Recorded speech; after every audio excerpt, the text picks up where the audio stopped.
સુરતથી બંગાળ સુધી ભાજપની મોટી ચાલ રમાઈ, જેમાં 5,000 મતદારોને મફત ટ્રેન સુવિધા કરી આપી. પાક સુરક્ષા સાધન સહાય દવા છંટકાવ સાધનો માટે સહાય શરૂ કરવામાં આવી. સબસિડી સાથે 5,000થી સુધી સહાય મળશે.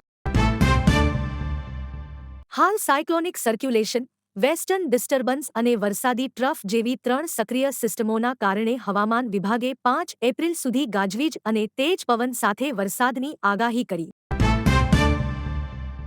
આજે સુરેન્દ્રનગર માર્કેટમાં બાજરી અને જુવારના ભાવ સામાન્ય રહ્યા. 20 કિલો બાજરીનો ભાવ 370 અને તુવેર 800 રૂપિયા સુધી બોલાયા. જેમને તમાકુ હશે તેમને લાખોપતિ બની જશે. તમાકુના ભાવ જાણી ચોંકી જશો. આજે 3 એપ્રિલે તમાકુના ભાવ 1500થી 2550 સુધી બોલાયા. ગુજરાતના ખેડૂત માટે મોટા સમાચાર. ગુજરાત સરકાર દ્વારા દરેક ખેડૂત માટે 150 સહાય રજૂ કરી છે. દરેક મિત્રો લાભ લેવા સમાચાર અંત સુધી જોતા રહેજો.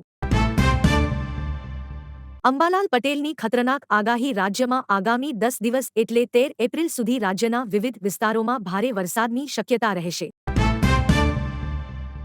ગુજરાતમાં ઘઉંના આજના બજાર ભાવ. ઘઉંના પ્રતિ 20 કિલો પ્રમાણે 490થી લઈને 630 ભાવ બોલાવ્યો.